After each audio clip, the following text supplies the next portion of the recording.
Ngayon na ang araw para ihayag ko ang mananalo sa cooking battle para sa Ju Sha Lu. Nakahanda na ba kayo? Opo!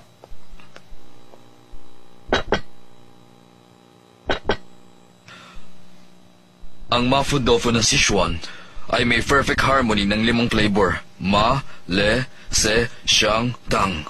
Gusto kong malaman sa inyong dalawa ang pang-anim na flavor na pumapaloob sa mafu tofu. Yun ang su! Oh, Alam niya. Anong denisyoan? magaling. Nahanap ninyong dalawa kung ano yun.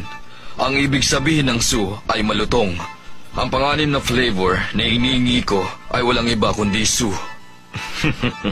Sabi ko na nga ba, ang mapo tofu ay isang pagkain na hindi kailangan pang nguyain.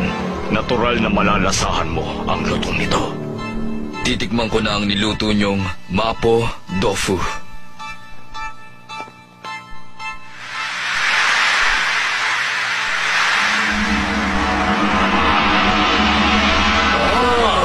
Pareho masarap! Makukuha na natin ang lakas. Oo, kaya nga.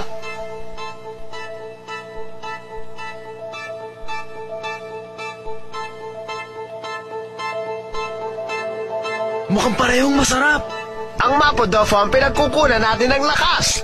Mahusay ang kanilang preparasyon pero ang susi sa mananalo ay... Nasa ika-anim na flavor. Ang mabuti siguro ay unahin natin ang luto ni Shoan.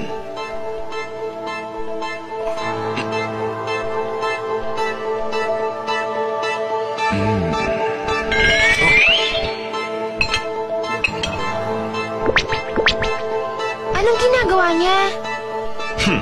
Tulad ng inaasahan ko, alam niya talaga.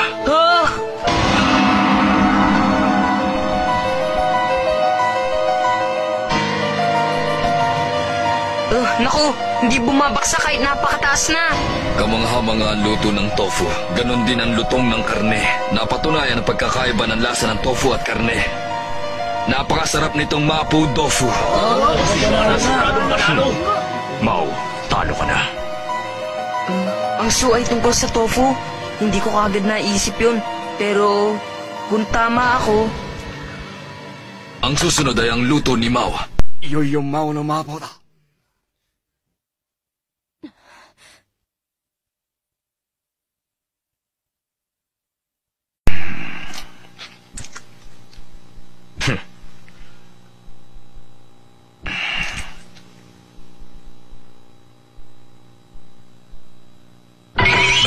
Ito ang...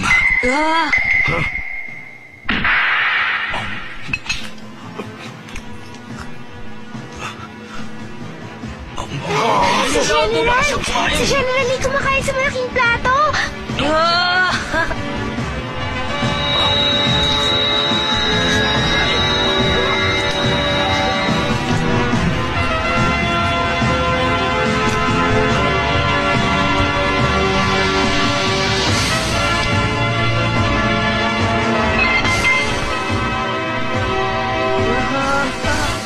Tingnan nyo!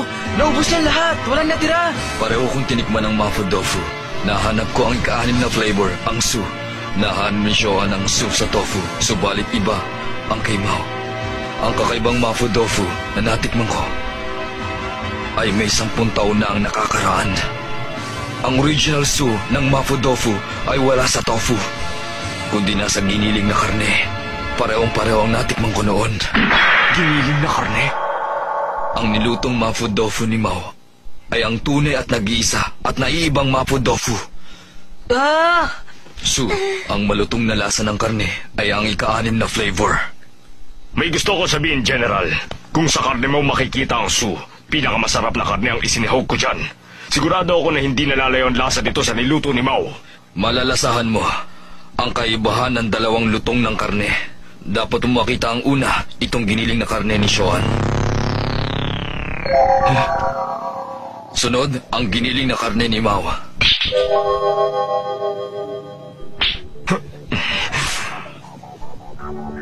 Nakita niyo ba yun? Oo, mas malutong ang giniling na karne ni Mao dahil nahati ito. Ang karne ni Shoan ay hindi nahati, nadurog lang.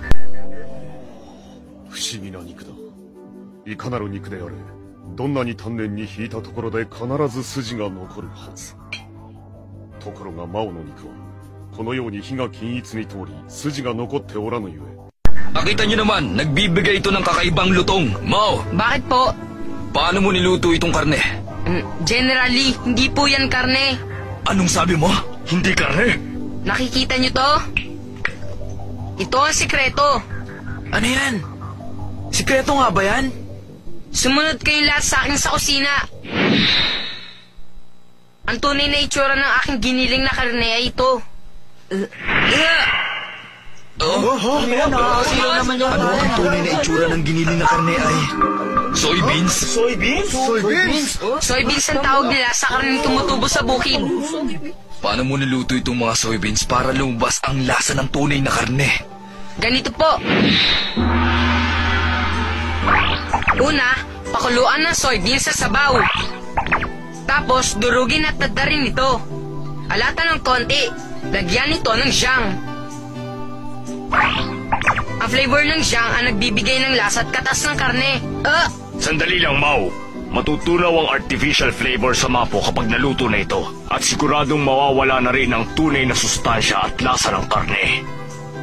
Tama, hindi mo malalasaan ang karne kung basta mo nalang pinisa at nilagyan ng isyang. Tama po kayo. Huh? Kaya nga po, sandali ko lang niluto ito sa mantika para mapanatili nito ang lasa at lutong para maglasang tunay na karne. Sa unang tingin, mukhang tunay na karne, di ba? Yeah! Generally, tingnan po ninyo. Totoo nga sinasabi niya. Soybean, giniling na karne. Hindi, ang lasang ito ay... Siguro alam mo na, Shoan. Ang chef na nagluto ng kakaibang mapo tofu. Ang tinatawag lang Diyosa ng Siswan, ang chief cook ng Jushalu. Si Pai, ang inyong guro. Kaya nga ito ang pinagawa ko sa inyo. Sabi ko na nga ba? Mapo tofu na gawa ni Mrs. Pai. Ganun pa man, napahanga mo ko, Mau. Naisip ko na ang mapo dofong ipinaluluto nyo sa amin ay mula sa aking mama. Kaya hinanap ko sa product yearbook kung kailang bumisita ang general. At nahanap ko nga, 10 taon na nakakaraan na magkaroon ng peste ang mga baka dito. Hindi ito pwedeng lutuin para gawing mapo tofu. Ganun ba? Yun ang taon na nagpunta ako sa bayang ito. Ang mapo tofu ang pinakagustong pagkain ng lahat. Pinagbuti niya ang pagluluto ng mapo tofu gamit ang pamilit na sangkap. Madalas namin kainin ito ni ate, kaya pinilit kong isipin ang flavor.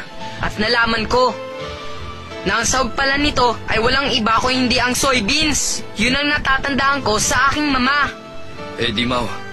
Ibig sabihin, nalaman mo kung anong sangkap dahil naalala mo ang madalas ninyong kinakain nung maliit pa kayo. Opo, naalala ko pa ang bawat lasa ng mga lutuin ni mama. Ganun ba? Shoan! Alam mo kung bakit ka natalo? Dahil masyado kang nagtiwala sa iyong sarili. Eh nakala mo kasing mas mahusay ka pa kaysa sa nagturo sa'yo. Walang iba kundi ang mama ni Mau na si Pai. Hindi mo siguro nalaman ang kahalagahan ng pagluluto na gustong ipaunawa sa'yo ni Pai. Nais nito na ihain ang mapo tofu sa mga humihiling kumain nito gamit ang soybeans. Hindi ito mababang o superior sa original mapo tofu na may kasamang karne ng baka. Nagawa niya yun dahil hangad niya ang kasiyahan ng bawat tao. Ang hindi nakakaunawa sa kahalagahan ng pagluluto ay walang karapatang maging chief cook ng Jushalu. Mau, masaya ako at nagaya mo ang luto ni Pai. Napakagaling mo. Maraming salamat po, General Lee. Alam mo, Simon, pilit talaga ako sa'yo. Maraming salamat po. Magsisisihan mo ito, Mau. Hindi kita mapapatawad sa ginawa mo.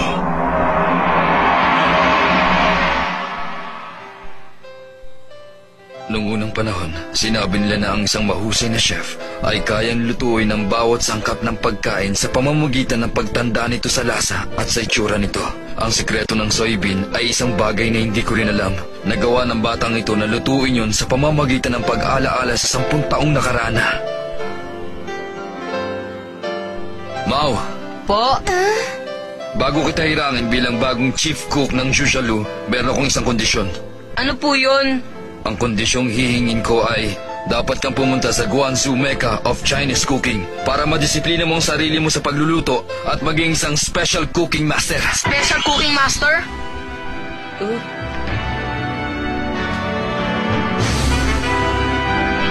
Special cooking master?